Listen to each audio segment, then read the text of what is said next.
This session we're gonna be looking at some logic laws, but then for us to be able to look at logic laws, we must go through some statements, conditional statements, and also biconditional statements. Then under conditional statements, we're gonna be looking at the converse. We're gonna be looking at when we're dealing with contrapositive, also when we're dealing with an inverse statement. So the first thing that we come across is a definition, right? The definition says that here we're defining a conditional statement. It says that if P then Q, this is how we read this conditional statement.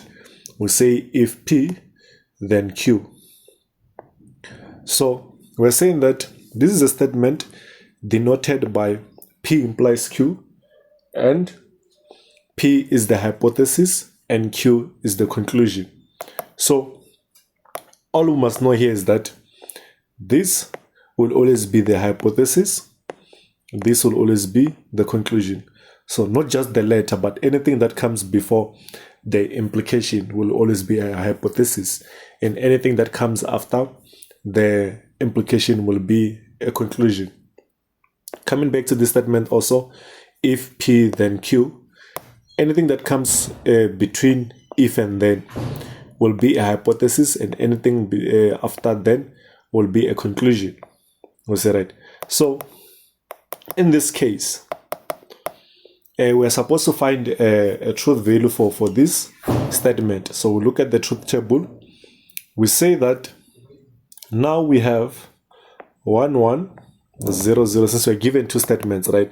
If we check this, we have two statements. That, remember I said that we're going to use the formula 2 to the n. And if we have two statements, this will be 2 to the 2, which is 4. Let's mute our mics. Make sure that you mute your mic, not to disturb us, right? Let's mute our mics, guys. So now, when we have this 4, this will be divided into 2, since we have two statements, right? So we always divide this into 2, 2, 2. Even if we had 3 statements, we would divide it to 2, right? So when we have these 2, this tells us that I'm going to first have a true and then a false. Remember I said that a positive statement always starts with a true. If you didn't watch the first session, it means that you must watch it, right? That's why here I have 2 number of truths, 2 number of false. Then after these 2's, I'll divide them by 1, 1, 1. Then this will be true, false, true, false. That's why I have true, false, true, false, like that. So since we have this, we can be able to draw this. Now we come back to say that okay. So we come back to say that now we are looking for this statement. Now for us to get this statement, we say that an implication is false only when P is true and Q is false. So I had to include this statement only because that's the statement you're going to be focusing on. This will become false. This implication will be false only when P is true and Q is false. So in other words, we must determine which one is our hypothesis and which one is our conclusion. So what we're going to look for, we're going to look for false. You said, like, every time we deal with a conditional statement, we must look for false. So when we come here, we're going to look at our hypothesis. We remember the hypothesis should be true, the conclusion should be false. So we check the hypothesis first. Our focus will be here. You say right now, our focus will be here. Now, when our focus is on this 2, we say that we must check where P is true, and P is true here, right? And also we must check where Q is false, and Q is false here. So it means that in this line, our implication is going to be false. You say right? So our implication is going to be false here. So since that is the only condition we found where P is true and Q is false, the rest will remain true. You say right? We only focus on this, we find the one which is false, then the rest will remain true. Every time I'm dealing with a conditional statement. So this will be like that. Now, I have some examples here, right, where we can apply this. So let me erase this. Or just since this one didn't want to erase. Yeah, so when it comes to this, right, we have this example 1. They say that if we're given P implies Q, which implies negation of Q implies negation of P, they ask, is this a tautology? You say right now, they ask, is this a tautology? So first thing that you need to do, determine how many statements were given here. Who can tell me how many statements do we have here on example 1? How many statements are we given?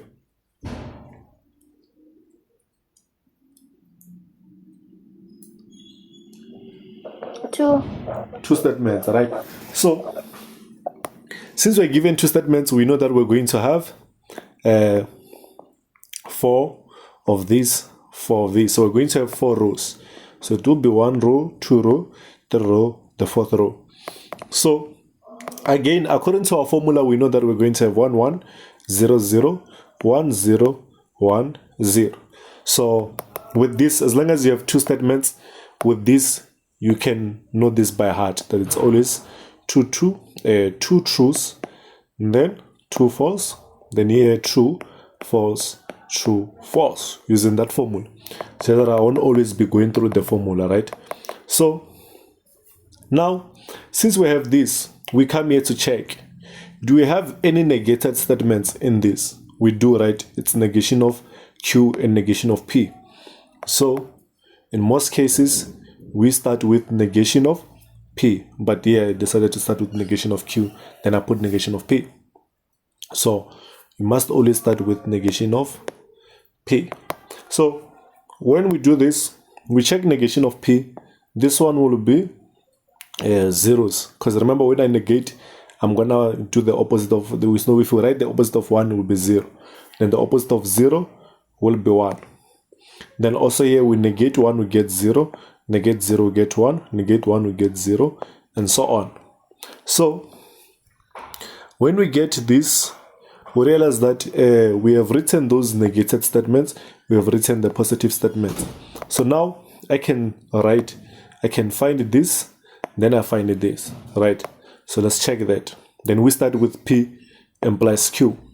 With P implies Q, we realize that here, so because of space, right, we're gonna do this aside. So when we find this one, we check that P is a hypothesis, Q is a conclusion. So we're gonna only focus where P is true and Q is false, which is this. You see, right? And that one is going to give us what? False. And the rest will become true, because there's no other condition like that. We say right now, that means that this will be true, true, true, and this becomes false. So now we check this one off, negation of Q, negation of P. So I'll just write it somewhere here, right? So if I had negation of Q, which implies negation of P, I realize that negation of Q is a hypothesis in this case, negation of P is a conclusion. So I'm going to check where negation of Q is true and negation of P is false, which is this, right? This one, they are both true, so I won't consider that. I consider when the hypothesis is true, the conclusion is false. And I realize that this will be 0. We say, right, that means that the rest will be 0. Now, for me to find this, I must now come and check the implication of this and this, right? So it means that this now is the hypothesis, this is the conclusion. Now, since this is the hypothesis, I'm going to look for where this is true. You see, right? Then I ask myself, is there anywhere from this true statement where we're going to get false on the other side? When we map from here to here, do we get false here? No, right? When we map from here to here, do we get false? No. When we map from here to here, do we get false? No. So it means that these will all be true. You see, right? Because we couldn't get a statement where it says true to false. We agree, right now? So it means that this will be like this. So this will be a tautology because they are all true. So say that when all these are true, you get the tautology like that. Now, any question, if anyone has a question, you can ask.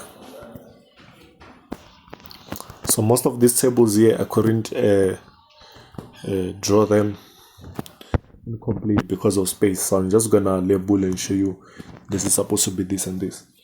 So if there's no question, it means that we just go to the second one. So the second example, we are given P and negation of Q. And then here we're given P implies Q and the negation. And these are two statements, right? So it means that we're still going to have this kind of format. So now when we come to this, so this one, they were supposed to be, I couldn't print them, right? This P was supposed to have 1 1 0 0. I was writing using a code here, so it got messed up and I couldn't fix it because my PC went off. So I can do this. We can draw it here. We can say PQ. We have PQ. We have only negation of Q.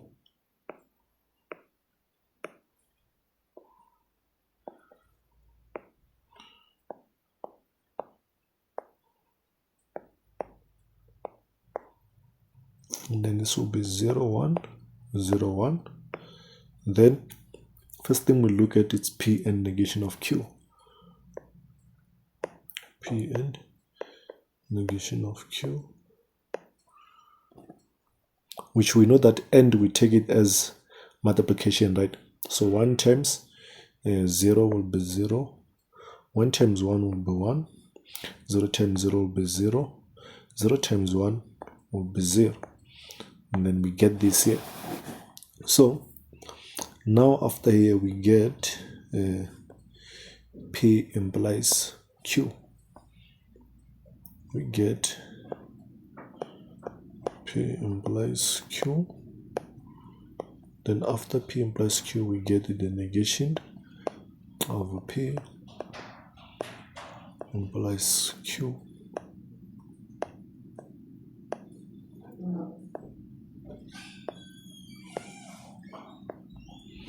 Now, looking at P implies Q, P is the hypothesis, Q is the conclusion, right? So I focus on this, where a positive maps to a false, right? Where true maps to a false. So this will be false, and then this will become true, true, true. When I negate it, I'm going to get 0, 1, 0, 0. And now I check. Here we say that we have, can put A here. Remember when I put A there, I must come and write that statement. The statement here says that this, so which that statement is P and negation of Q implies negation of P implies Q. This will be congruent to A. So now this will be logical equivalent to A. So this now we say that we are implying from this to this. So in other words, we consider this to be the hypothesis. We consider this to be the conclusion. So we want to see if we can map where we're going to get a false, right? So we say that this is only true here. So when we map, we realize that we're not getting a false there. So this will remain true. The rest will remain true. You say right now, because there's no true here. There's no true, there's no true. So it can map to a false. So now we have that. So this is also tautology. If you can see, this was supposed to be, actually, let me see. Yeah, this was supposed to be the final part. It was supposed to be somewhere here. And then this is fine. It's fine. This is fine. Yeah. So it was supposed to be like that. It was supposed to be like this. And then, let me see. And this one got maxed out by this. So, yeah. So, now, if we check, since we already have this, we realize that this is a tautology, right? Then we say that this is a tautology. Now,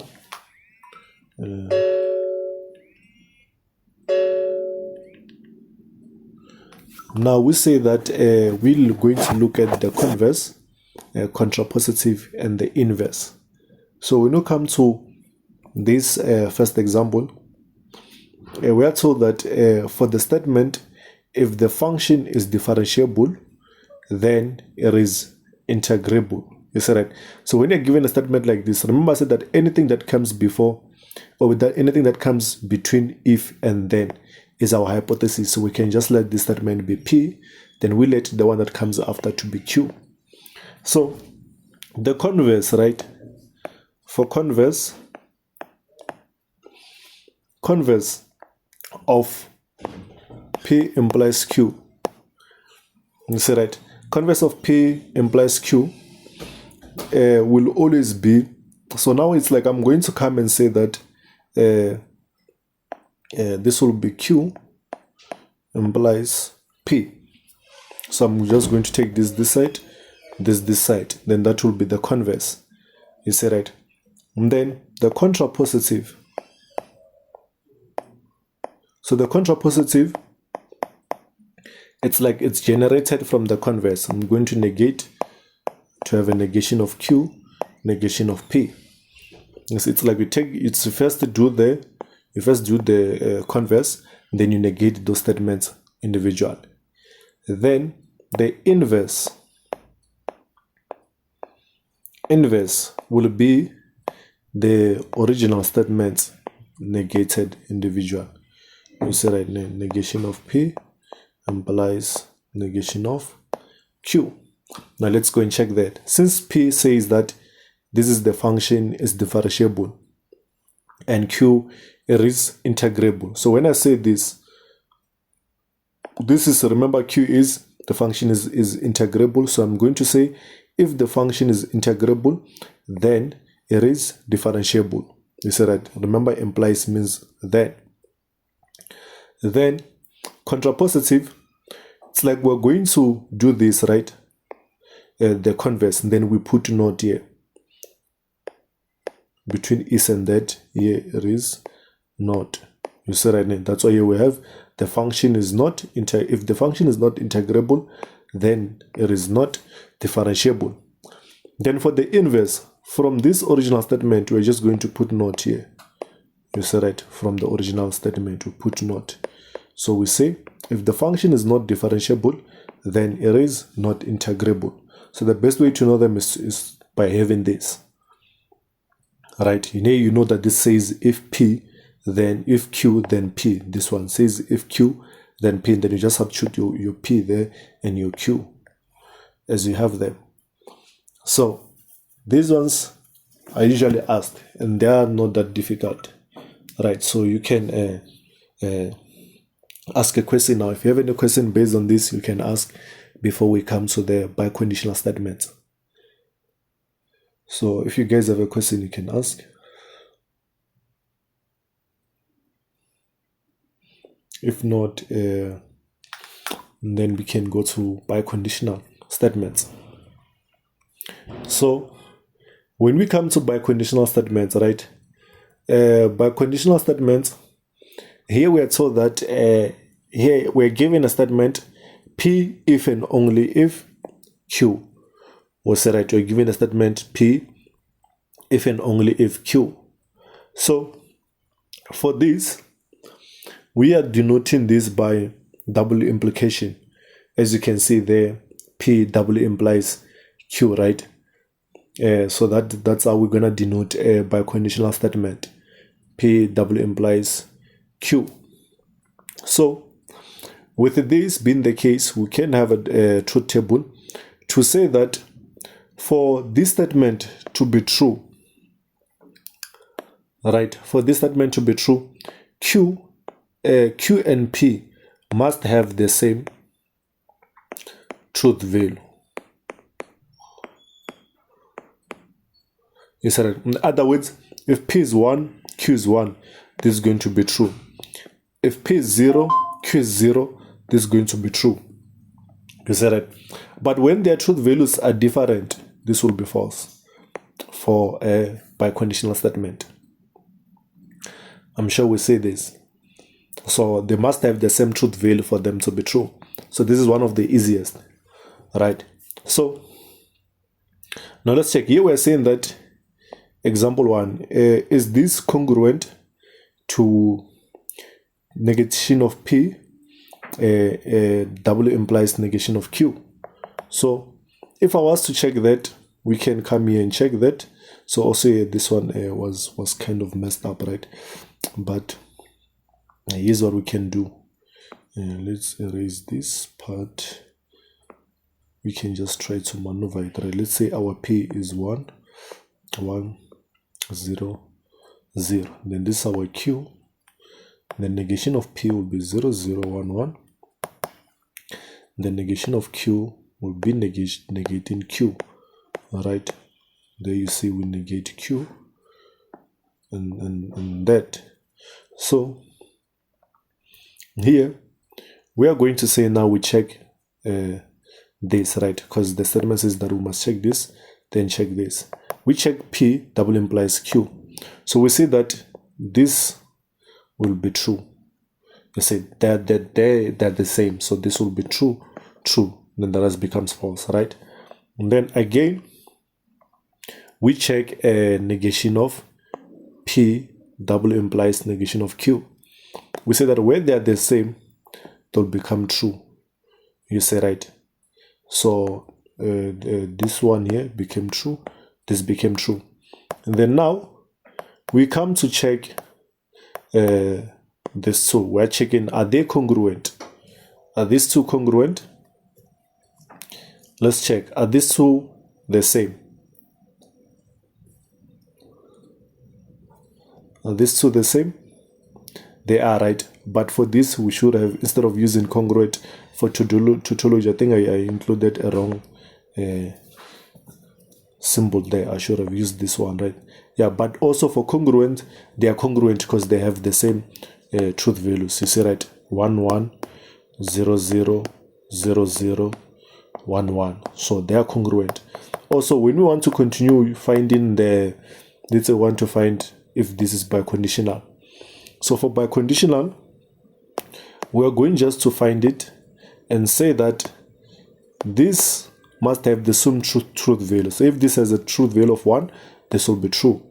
They have the same truth value of 0, this will be true. They have the same truth value of 0, this is true. Same truth value of 1, this is true. So this is a tautology, we say right now. So this becomes a tautology. So with that being said, we can easily show any of these. So now we come to the second example where we are given this. Right, so this one it didn't get messed up since it's short. So we have, they say we must find this, right? So for us to find this, we realize that still here we have two statements. So we're going to have P also Q, and then we show P and Q. So for showing P and Q, remember N stands for multiplication, right? So we're going to multiply this, so we get 1. 1 times 0, we get 0. 0 times 1, we get 0. 0 times 0 is 0. And then we also check Q and P. This will also give us the same thing. So when we check biconditional, 1 and 1, these are the same. And remember I said that for them to have to be true in biconditional, they should have the same truth value. And these ones are also the same, so they're gonna be true. You said it. So this is a tautology. Now we get a tautology. Now when we come to logic laws, we have like 10 laws, right? When it comes to like logic laws. So next time we're gonna be discussing the logic laws. So I think, let me see if I did include them here. Yeah, I didn't include them. So we have 10 logic laws, which we're gonna be discussing them in the next session. So I decided to exclude them now. Reason being is because if I try to include them, there might be a lot of information, right? So I just want to first to focus on this. So we say that if we have two statements, P and Q, which are logically equivalent if their truth values coincide, right? which will be denoted by P, logical equivalent to Q. You see, right? Then to show that, here we're given an example. They say we must show that the following are logical equivalent using truth values. So when this statement says that two statements P and Q are logically equivalent if their truth value coincide. In other words, you see here, these ones, their truth values coincide. Like in all rows, their truth values are the same. You see, right? Then those two are logically equivalent. So we can say that these are logically equivalent. So now, they say we must show that these are logically equivalent. So let's look at one example, which is the first one. So here they say we must check if this is logically equivalent to this, right? So we check how many statements are we given. We're given two statements. So we say that, checking the first one, we have P, which is 1100, Q, which is 1010. Then we also have the negation of P, which will be 0011. So now, first we check P implies Q. Remember, P implies Q, we determine which one is the hypothesis, which one is the conclusion. Then we focus on where true maps to false. Then we find that that will be false. Then the rest will remain true because there's no other true that maps to false. You see, right? Then now we check negation of P or Q, this one. Remember that or we take it as plus. So 1 plus 0 will give us 1. 1 plus 1 will give us 1. 0 plus 1 will give us 1. Then this 0 plus 0 will give us 0. So when we check these truth values, they coincide. You see, right now, they do coincide. They're the same. So it means that the last two columns are identical. So we can say that these are logically equivalent. That is our conclusion. These are logically equivalent. So since these are logically equivalent, now we can look at these statements. Remember last time we discussed them, where I said that I only did one example here, right? So you can try to do 2, 3, and 4 as an exercise. Those ones you can do them, then you check. Those are just for practical purpose. So for tautology, remember that I said that tautology is a statement that is always true. So if these are all true, it's called tautology. If these are having a mix, it's called a contingence, or usually we say it's neither, right? So if these are all false, it's called a contradiction. So when you come here, they say that a contradiction is a statement that is always false. Now we come to this example. They say we should determine whether the following are tautologies, contradictions, or neither. So we first check the first one, where we're supposed to check if P implies Q and negation of Q implies negation of P. So when we check the statements that we have here, we have two statements, which is P and Q, and we have negated statements, which is negation of P and negation of Q. So we'll need them in a table here, right? Then this will be 1, 1, 0, 0, 1, 0, 1, 0. Then we negate them. Then first we find P implies Q. Remember, P implies Q. We're going to check where a true maps to a false. Then we put a false there. Then the rest will become true, right? Then we come now, we end that statement and negation of Q. It means that we're now multiplying. This time this is 0, this time this is 0, 0, then this is 1. That's why we have a 1 here. So now we say that we must find we must imply this with negation of P. In other words, now we take this as the hypothesis. We must imply it to the conclusion. So I'm going to check where this hypothesis is true. See if it's going to map to false here. You see, it's not false, so this will remain true. You see, right? So this, all the remaining will be true. So that will be a tautology. We say, right? So always check if you're checking a conditional statement, check the hypothesis. Does it map to a 0 on the conclusion? If it maps to a 0 on the conclusion, it means that this will be 0. But if it doesn't map to 0, this will be true. You see, right now? So just like that. And then this we know that this is tautology. Now, the same thing, if we look at the second one, we have two statements here. Then we have P and Q. Then we find P and Q there right now, which this will be 1, because the rest will become 0 when I multiply, right? And then I negate it as it is negated here. And negate it. You must always use both modes. You start with the brackets, then you negate. Right? When I negate, this will be 0, 1, 1. Then when I do that, now this is the hypothesis. You see, it's before the arrow. So this is the hypothesis. P is the conclusion. I'm checking these true values. The ones that map to a 0, they're going to give us 0. You see that the last two, they map to a 0, so they gave us a 0. But that one mapped to a 1, so it gave us a 1. 1. You see, right? And then this one of 0, it doesn't have to map anywhere. You see, right? Because it's not true. So we're going to take this as true. So you only focus on the ones that are true. Where the hypothesis is true, it must map to a 0 for it to give us a 0. So this, when we check it, this is a mix of truth values here. It's true and false. So it means that this will be neither, right? And then we said they're not always true or false. Hence, it's neither. So we have this tutorial. So you guys, I wanted you guys to do this tutorial. So this will be, you see, right, the recordings are not that long. It's like 30 minutes or 40 minutes, so on. So I believe that you guys can be able to go back and rewatch if you feel like you lost something. Yeah, I want you guys to write this tutorial. You'll be given until the end of today, right, to submit. Other than that, I'm sure some of you have seen that if you submit, if I say the end of today, then you don't submit, because remember, there's a lot of work that comes up on my side, right? Then if you submit at your own time, I might not be able to answer you or be busy with others, because there are a lot of other things which I'm doing. So make sure that if you want me to correct you, answer this today, then you send before the end of the day, and then I'll be able to answer them.